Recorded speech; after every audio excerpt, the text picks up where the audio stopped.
Hello. We're going to get back into this book of Ruth today. And we're going to do chapter 2 of the book of Ruth. And I want to begin with a review of chapter 1. I want to start out by reading. Actually, I'm going to read a few verses from chapter 1. I'm going to read Ruth chapter 1 verses 14 through 17. Now, this will be about the third time that I've read verses 14 through 17 of chapter 1, and that should let you know that I think that these verses are very, very important. I think that they're paramount to the book of Ruth. And let me go ahead and read them. It says, and they, that's Naomi, Ruth, and Orpah, lifted up their voices and wept again. Orpah kissed her mother-in-law, but Ruth clung to her. And I'm going to bring you up to speed in a minute. Then she said, that's Naomi, then she said, behold, look, your sister-in-law has gone back to her people and her gods. Return after your sister-in-law. But Ruth said, do not urge me to leave you or turn back from following you. For where you go, I will go. And where you lodge, I will lodge. Your people shall be my people, and your God, my God. Where you die, I will die, and there I will be buried. Thus may the Lord do to me, and worse, if anything but death part you and me. Now I read this verse because Ruth and Orpah were Moabite women. This book of Ruth begins by telling us that Elimelech, who is Naomi's husband, left Bethlehem with his two sons, Mahlon and Chilion, because there was actually a famine in the land of Bethlehem. And they went to the land of Moab. And they were in the land of Moab for about 10 years. And then Elimelech, that's Naomi's husband, died. And after Naomi's two sons, Mahlon and Chilion, married Ruth and Orpah, they died. So the three women were there in Moab, and they were all widowed. And that brings us up to verse 14.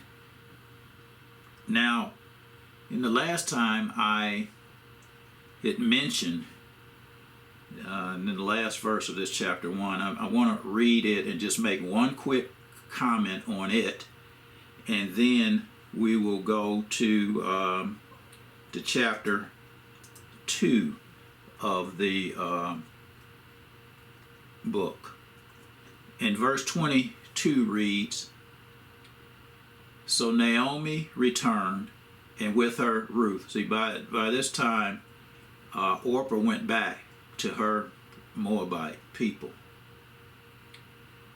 So Naomi returned, and with her Ruth the Moabitess, her daughter-in-law, who returned from the land of Moab. They left from the land of Moab, and they came to Bethlehem at the beginning of the barley harvest. Now, I just wanted to comment briefly, because I promised the last time that I would just make a brief comment on the barley harvest.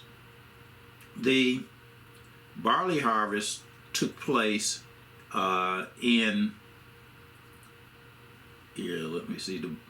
it took place in March or April. And we're going to read a little bit about the wheat harvest, actually in the last verse of chapter 2, but that would have been in June or July. And the wheat matures more slowly than the barley. And barley was considered to be like a poor man's crop.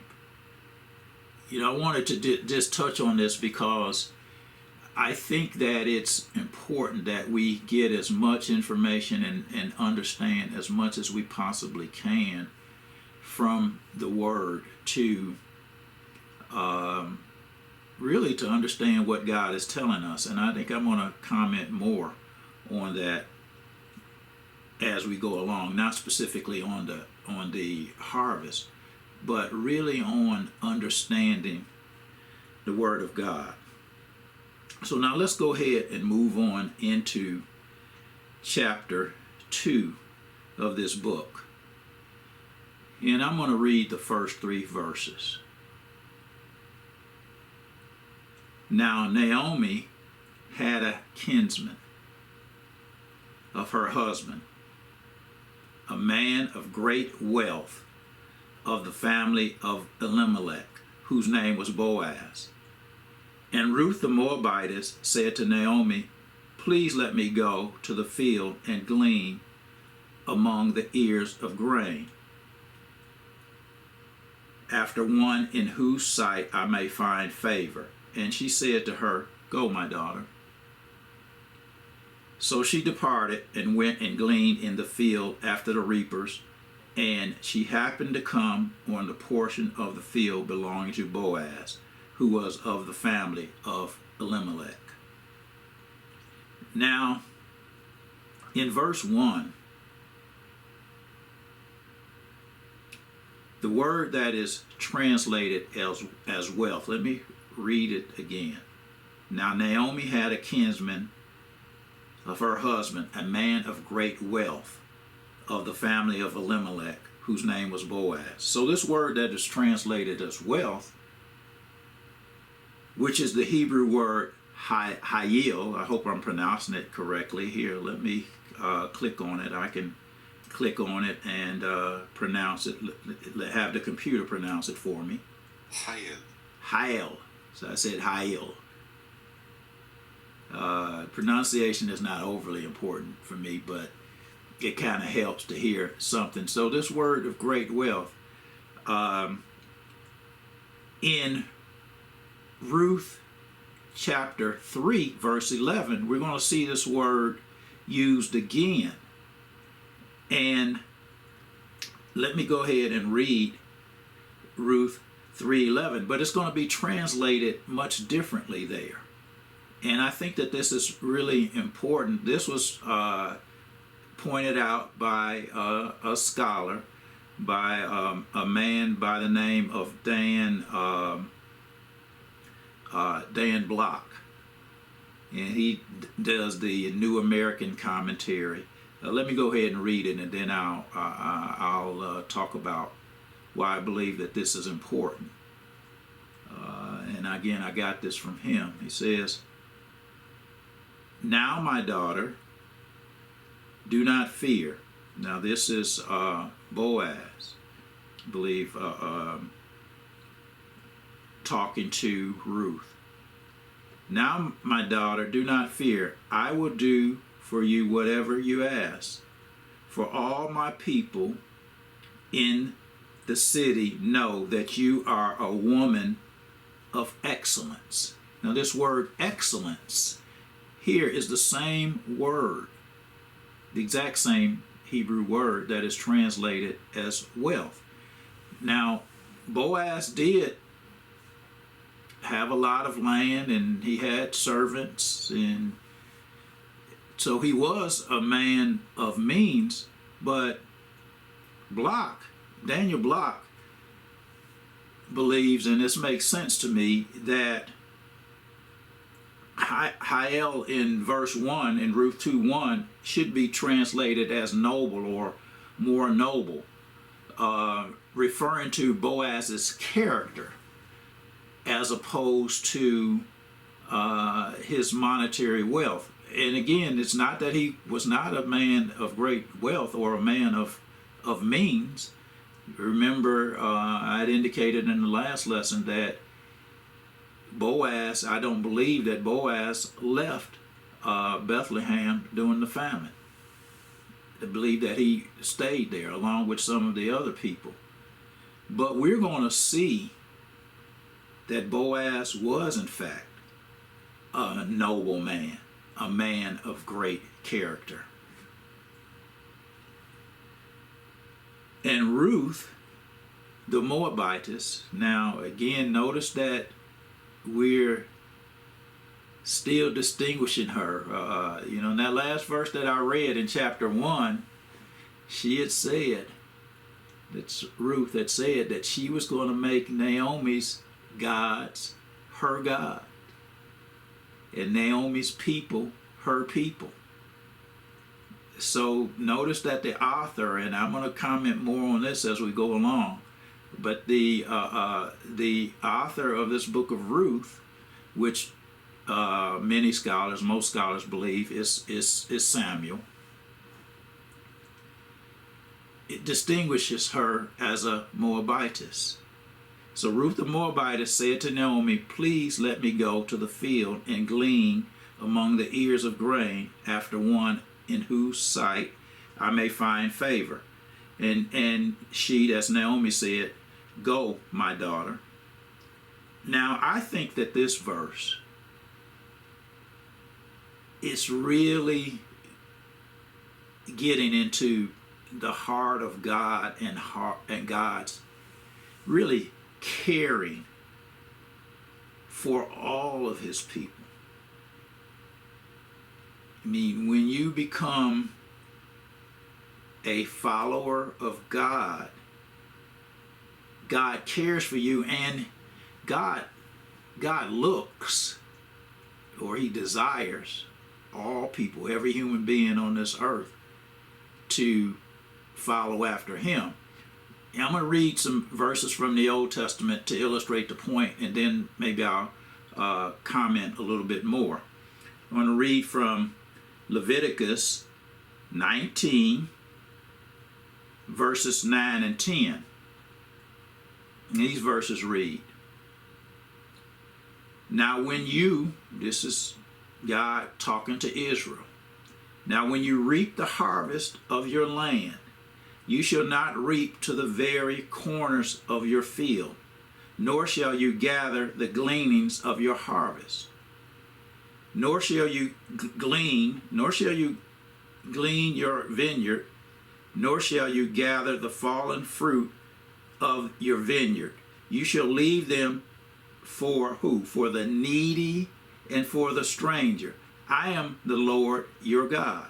Read one more verse that's along the same lines here, and that's Deuteronomy 24:20 through 22. And again, this is God talking through Moses to the Israelites. "When you beat your olive tree, you shall not go over the boughs again. It shall be for the alien, for the orphan, and for the widow. When you gather the grapes of your vineyard, you shall not go over it again. It shall be for the alien, for the orphan, and for the widow. You shall remember that you were a slave in the land of Egypt. Therefore, I am commanding you to do this thing." See, God is showing compassion for his people. We could call it his version of welfare, if you will. We could call it that. But God is showing compassion, and we're going to see that Boaz and his servants, that they're going to pick up on that compassion of God. And here we see in verse 2 of Ruth, chapter 2, verse 2, that Ruth is she wants to go out and glean. Now, some scholars believe, I've read this from a couple of things and heard it, that they wondered if some cultures other than the Israelites had a similar practice where they, if they were poor and down and out, that they could go out and glean. I don't know. That may be the case. That really may be so. As I do more investigation, I may really confirm that more, because I do find similarities in the various cultures in terms of their practices and the practices that Yahweh God gave to Israel. But be that as it may, Ruth knows that she and Naomi has to eat, and so she wants to go out and glean. But she doesn't want to go out and glean in just any field.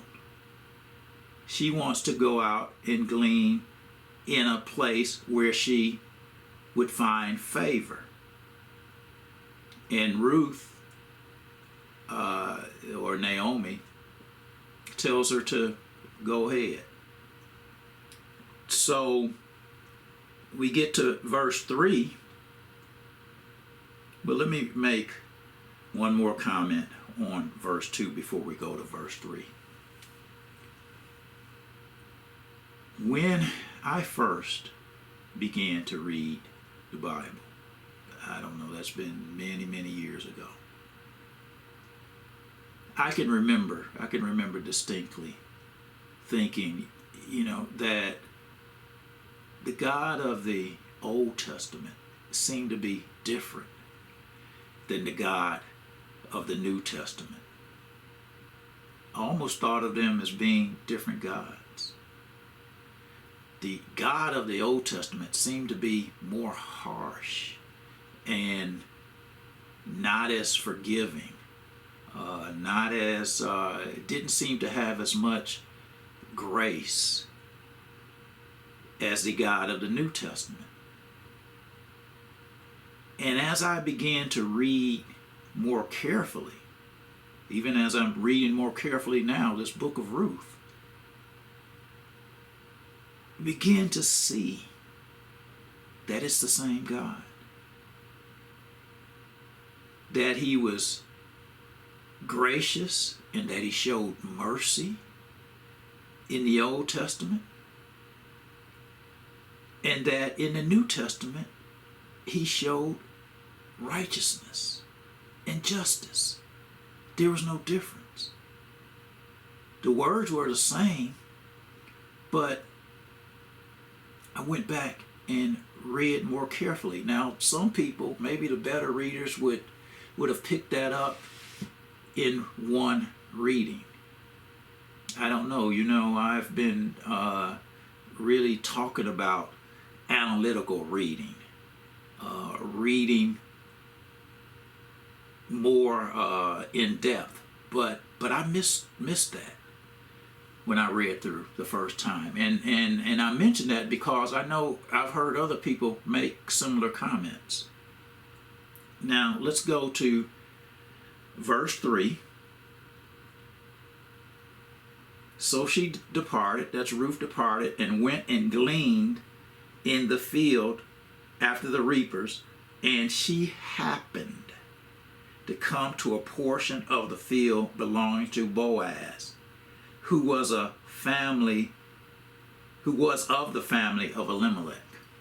Now, she happened, as though it was a coincidence. See, the thing that I'm learning about God and I'm beginning to understand more and more is that God, and I don't know how, but God orchestrates things in history to assure that his plan is carried out. Way back in Genesis, a couple of places, in Genesis 3, after Adam and Eve sinned, God said that he was going to defeat the serpent. You know, the serpent would bruise him on the heel, but he would bruise the serpent on the head. Well, who's the he? Then later on, in starting at about Genesis chapter 12, Abraham comes on the scene. Or his name was Abram at the time, and God made this promise to Abram that through him all of the nations of the earth, not just Israel, and we're going to point that out more as we go through this, not just Israel would be blessed, but all of the nations of the earth would be blessed. Where we're going to see that in this book of Ruth, and I'm going to comment more on that. So so Ruth just happened by chance to come on the field of Boaz, who was a relative of Elimelech. Now, let's read the next portion. Verse 4. I'm going to read verses 4 to 7. Now behold, Boaz came from Bethlehem and said to his reapers. So Boaz, again, the word happens is not in here, but now he shows up on the scene. His name means strength. He came from Bethlehem and said to the reapers, "May the Lord be with you." And they said to him, "May the Lord bless you." Then Boaz said to his servant, who was in charge of the reapers, "Whose young woman is this?"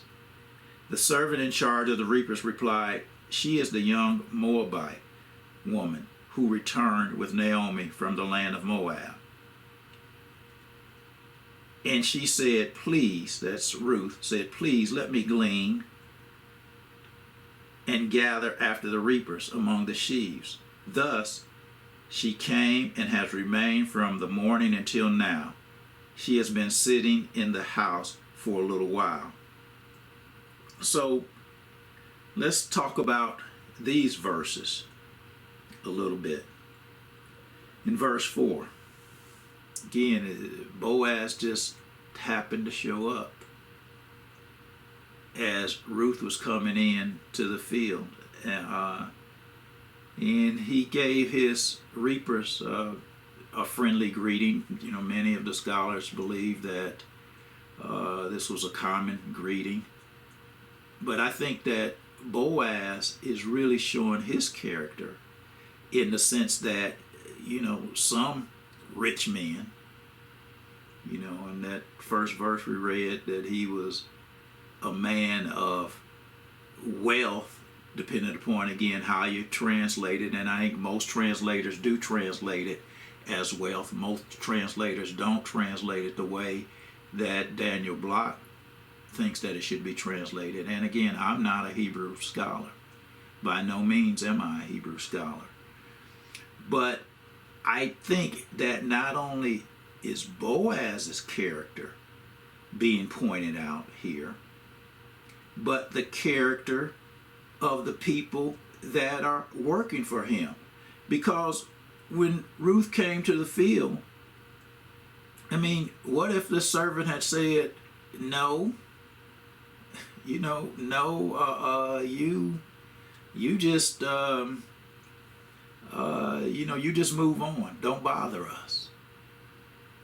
And that reminds me, I'm not going to turn over here, but to a passage in the book of James, as God says through James that we shouldn't really differentiate between the poor and the rich, in the sense that, you know, tell the rich man, "You come and sit down at the front, and you know, and if you not dressed just right, or you don't look just right, or don't talk just right, you go to the back." So not only we're going to see this in Boaz, but Boaz had evidently trained the people that worked for him. And so now in verse 5, Boaz said to his servant who was in charge of the reaper, "Whose woman is this?" Now he noticed that Ruth is out there. And verse 6, the servant in charge of the reapers replied, "She is a young Moabite woman who returned with Naomi from the land of Moab." Now, one of the things that's interesting to me, and as I was going through this just occurred to me, again, back to the first chapter, where Ruth says, "I'm going with you, Naomi. Your God is going to be my God." I'd indicated, I think, in the last lesson that I don't believe that Ruth fully understood what she was doing. I don't believe that. I believe that Ruth sincerely and deeply loved Naomi. Loved her to the extent that she was willing to make Naomi's God her God. But let's look at the plans, the ultimate plans that the God of the Scripture, remember I said it's the same God in the Old and the New Testament. Let's read from a couple of books out of the New Testament, one verse from the book of Galatians, and then some verses from the book of Romans. Galatians is considered by some as the mini Romans, and both of these books were written by Paul, the apostle. Let's look at Galatians 3:28, where Paul writes, "There is neither Jew nor Greek, there is neither slave nor free man, there is neither male nor female, for you are all one in Christ Jesus." See, that's where God was ultimately taking us. That's where God is ultimately taking us. Let's read. To me, this point is so important. I'm going to read several verses that really point on the same thing. Romans 2:28. "For he is not a Jew who is one outwardly, nor is circumcision that which is outward in the flesh." Romans 9:6. "But it is not as though the word of God has failed, for they are not all Israel who are descended from Israel." Romans 10:12. "For there is no distinction between Jew and Greek," that's Jew and Gentile, "for the same Lord is Lord of all, abounding in riches for all who call on him." Romans 3:22. "Even the righteousness of God through faith in Christ Jesus for all those who believe, for there is no distinction." In Romans 2:11, "For there is no partiality with God." So ultimately, when it says there's no partiality with God, where does God make the distinction? We just read there's no distinction. Does God not make any distinctions? Believe me, he does. He makes a distinction between the believer and the non-believer, between those that love him and those that don't. Oh, the Scripture tells all of us to long for the pure milk of the Word. That's in Peter. And the writer of Hebrews tells the Jewish people that he can only give them milk. You know, he should be able to feed them meat. But they can only have milk because they want to stay at a surface level. So verse 7. And she said, please let me glean. That's Ruth. Please let me glean and gather after the reapers among the sheaves. Thus she came and has remained from the morning until now. She has been sitting in the house for a little while. So she's resting a little while. She's been out there in the field working. But notice that Boaz noticed her. So now let's read verses 8 to 13. Then Boaz said to Ruth, listen carefully, my daughter. Do not go to glean in another field. Furthermore, do not go on from this one, but stay here with my maids. Let your eyes be on the field which they reap, and go after them. Indeed, I have commanded my servants not to touch you. When you are thirsty, go to the water jars and drink from what the servants draw. Then she, that's Ruth, fell on her face, bowing to the ground, and said to him, why have I found favor in your sight, that you should take notice of me, since I am a foreigner? See, even Ruth is making a distinction. And Boaz replied to her, all that you have done for your mother-in-law after the death of your husband has been fully reported to me. And now you left your father and your mother and the land of your birth and came to the people that you did not previously know. May the Lord reward your work, and your wages be full from the Lord, the God of Israel, under whose wings you have come to seek refuge.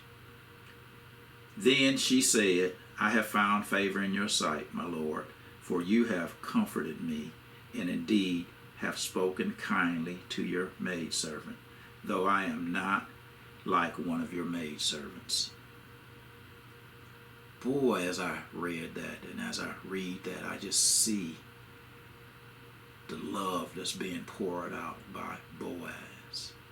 And Boaz, most scholars, I don't know of any that don't, would say that Boaz represents a type of Christ in this book. He's going to ultimately wind up being the kinsman redeemer. You know, we saw that earlier, that he was a kinsman, and that was going to be brought. It's going to be brought out more as we in this chapter and in the later chapters. But Boaz, he is really wanting to protect Ruth. He took notice of her. And Boaz said to Ruth, this is verse 8, listen carefully, my daughter. He calls her daughter. She was much younger than he was. Do not go and glean in another field. In other words, stay put. You don't have to go into anyone else's field. Furthermore, do not go on from this one, but stay here with my maids. Again, that's protection for her. It's love and protection. Because again, remember, this book is taking place during the days that the judges were judging, that the judges were ruling. And I mentioned in this last lesson that there are some people out there, just as there are today. Some people are knuckleheads, and they would take advantage of anybody. They'll take advantage of anybody. So Ruth happened to, come on to Boaz's field, and no, God has a plan here, and Boaz is saying, "You stay here. I'm going to take care of you. I'm going to give you everything that you need." Verse 9. Let your eyes be on the field which they reap. That's his reapers, and go after them. Indeed, I have commanded the servants not to touch you. He's saying, look, don't touch her. And I believe that he meant it. Don't touch her. When you are thirsty, go to the water jars and drink from what the servants draw. Verse 10. Then she fell on her face, bowing to the ground, and said to him, why have I found favor in your sight, that you should take notice of me, since I am a foreigner? Ruth is just like, saying, boy, you are treating me so kindly. I have found favor in your sight, and I'm a foreigner. I'm a Moabitess. See, this is one of the reasons why, again, those verses that I read in the New Testament, one from Galatians and the other one's from Romans, this is where God was headed. And I don't think Boaz, I don't believe that any of them, and please understand what I'm saying. These people worshiped Yahweh. But at the time that the judges were judging, and go ahead and read the book of Judges. I hope to do it soon, and I don't know how soon will be, but if you read in the book of Judges, Israel was always turning away from Yahweh to the foreign gods. And God would always, Yahweh would always raise up a judge to rescue his people Israel after they cried out. He was always doing that. So Ruth is saying, you are treating me so kindly. And she doesn't understand why. In verse 11, Boaz replied to her, all that you have done for your mother-in-law after the death of your husband has been fully reported to me, and how you left your father and your mother and the land of your birth and came to a people that you did not previously know. You came to this people. And there's another commentator that I read from time to time. His name is Warren Wiersbe. And Warren Wiersbe says that in this verse 11 reply, he says that that's literally raised his voice. So Boaz raised his voice, indicating that Boaz was excited. It's like, I'm going to take care of you, girl. I am going to take care of you. You don't have to worry.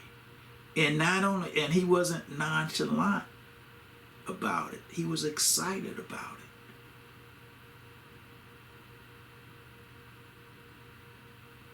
May the Lord, may Yahweh, he's not talking about these Moabite guys. He's not talking about Chemosh. May the Lord reward your work. Ruth, may the Lord reward your work and your wages be full from the Lord, the God of Israel, under whose wings you have come to seek refuge. Then she said, I have found favor in your sight, my Lord, for you have comforted me, and indeed have spoken kindly to your maidservant, though I am not like one of your maidservants. So Ruth recognizes that Boaz is treating her very, very kindly. Now let's read verses 14 to 17. At mealtime, Boaz said to her, come here, that you may eat of the bread and dip your piece of bread in the vinegar. So she sat beside the reapers, and he served her roasted grain, and she ate and was satisfied and had some left. When she rose to glean, Boaz commanded his servants, saying, "Let her glean even among the sheaves, and do not insult her. Also, you shall purposely pull out for her some grain from the bundles, and leave it, that she may glean, and do not rebuke her." So she gleaned in the field until evening. Then she beat out what she had gleaned, and it was about an ephah of barley. Now I'm just wondering, this is just me wondering, what if that had been a poor Israelite woman that needed to glean in Boaz's field? I mean, I don't know that he would have treated her much differently. But Boaz, again, he noticed Ruth. He noticed her. And I think in Boaz's character, you know, I don't know that he would have treated her much differently, but he is really taking care of Ruth, and I think that Boaz is doing everything that God had commanded Israel to do, and maybe a bit more, in terms of being sure that the alien and the foreigner is taken care of. Now in this verse 14, the ESV and the RSV, that's the English Standard Version, and the Revised Standard Version translate this word vinegar as wine. And you know, we see differences in the various translations, but that reminds me of communion. It reminds me of communion. And notice now at mealtime, it's like Ruth is having a meal with Boaz. They're having a meal with the reapers and with Ruth in verse 14. Boaz said to her, "Come here, that you may eat the bread and dip your piece of bread in the vinegar or in the wine." So it's like, you know, it's not like Boaz is sitting at one table and everybody else is sitting at the other table. He's right there, eating right along with everybody else, with Ruth and the reapers and everybody else. And he served her. I guess that's Boaz, served the roasted grain. He didn't say to the servants, "Go ahead and serve it." You know, it's like he is serving. And Ruth ate and had some left. When she rose to glean, verse 15, Boaz commanded his servants, saying, "Let her glean even among the sheaves, and do not insult her." Again, he's telling them to take care of her. In verse 16, "Also you shall personally pull out for her some grain from the bundles, and leave it, that she may glean, and do not rebuke her."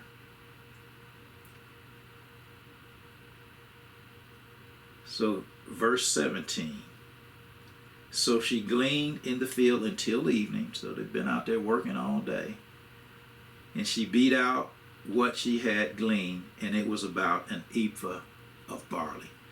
And now an ephah, you know, in terms of the research that I've done, it says an ephah was a unit of dry measure as well as a unit of liquid measure. The dry, since it's really talking about the dry measure here, it says a dry measure would have been about 3.5 to 4 pounds. I think liquid measure would have been around 6 gallons. There are places in the Bible where ephah is used in terms of a liquid measure.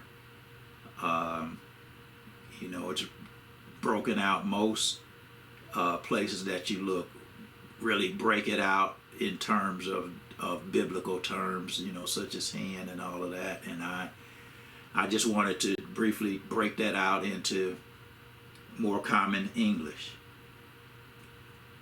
So now let's read from verse 18 to the end of the chapter. She took it up and went into the city, and her mother-in-law saw what she had gleaned. She also took it out and gave Naomi what she had left after she was satisfied. Her mother-in-law then said to her, "Where did you go, or where did you glean today, and where did you work? May he who took notice of you be blessed." So she told her mother-in-law with whom she had worked, and said, "The name of the man with whom I work today is Boaz." Naomi said to her daughter-in-law, "May he be blessed of the Lord, who has not withdrawn his kindness to the living and to the dead." Again Naomi said to her, "The man is our relative. He is one of our closest relatives." Then Ruth the Moabitess said, "Furthermore, he said to me, you should stay close to my servants until they have finished all my harvest." Naomi said to Ruth, her daughter-in-law, "It is good, my daughter, that you go out with his maids, so that others do not fall upon you in another field." So she stayed close by the maids of Boaz in order to glean until the end of the barley harvest and the wheat harvest, and she lived with her mother-in-law. So now let's talk briefly about this last section here. So she, that's Ruth, took it up, verse 18, she took it up and went into the city, and her mother-in-law saw what she had gleaned.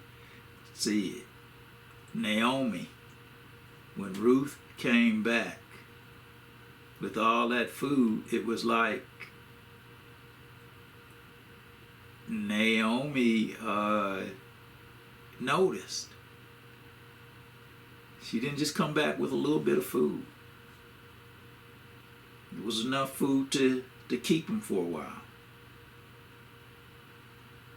And, in verse 18, so we'd see that Ruth took it out and gave Naomi what she had left, and they ate and they were satisfied. Verse 19, her mother-in-law, that's Ruth's mother-in-law, that's Naomi. Naomi said to her, "Where did you glean today? And where did you work? May he who took notice," see, she knew, she being Naomi, knew that someone had taken notice of Ruth. "May he who took notice of you be blessed." So she told her mother-in-law with whom she had worked, and said, "The name of the man with whom I worked today was Boaz." Naomi said to her daughter-in-law,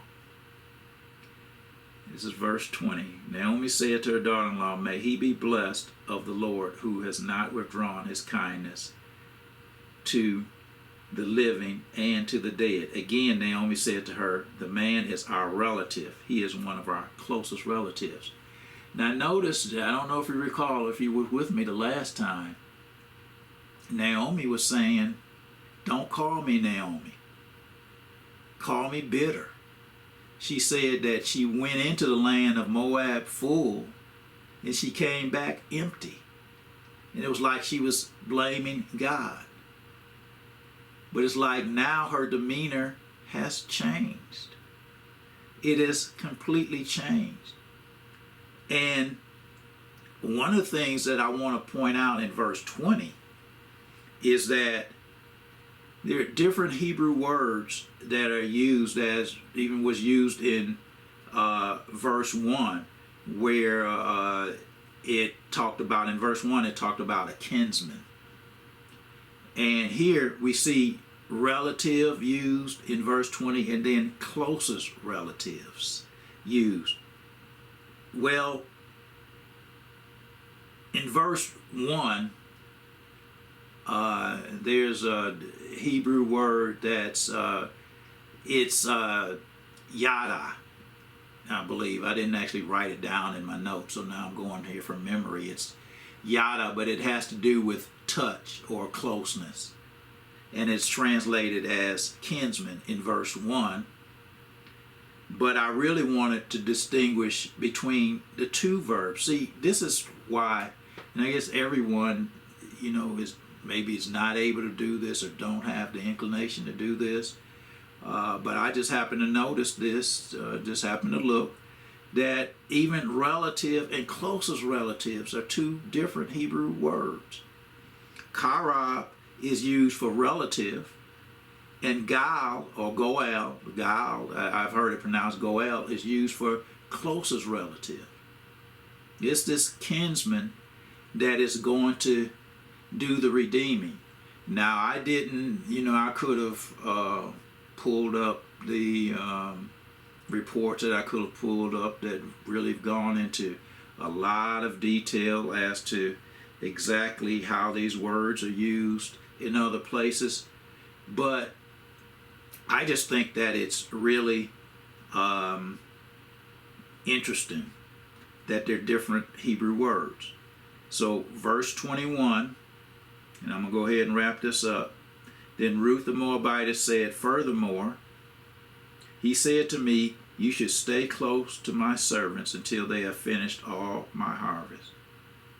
Naomi said to Ruth, her daughter-in-law, "It is good, my daughter, that you go out with his maids, so that others do not fall upon you in another field." In other words, Naomi is saying to Ruth, you listen to him. Don't go out into any other fields. He's going to protect you, so others don't fall upon you in another field. Listen to him, Ruth. And Ruth did. We're going to see that Ruth was not a hard-headed woman. She loved her mother-in-law, Naomi. So in verse 23, she stayed close by the maids of Boaz in order to glean until the end of the barley harvest and the wheat harvest. And she lived with her mother-in-law. So next time, we're going to pick it up in chapter 3. And I hope this is interesting to you. And we'll see you then. And if it's not interesting to you, I know it's interesting to me. So take care until next time.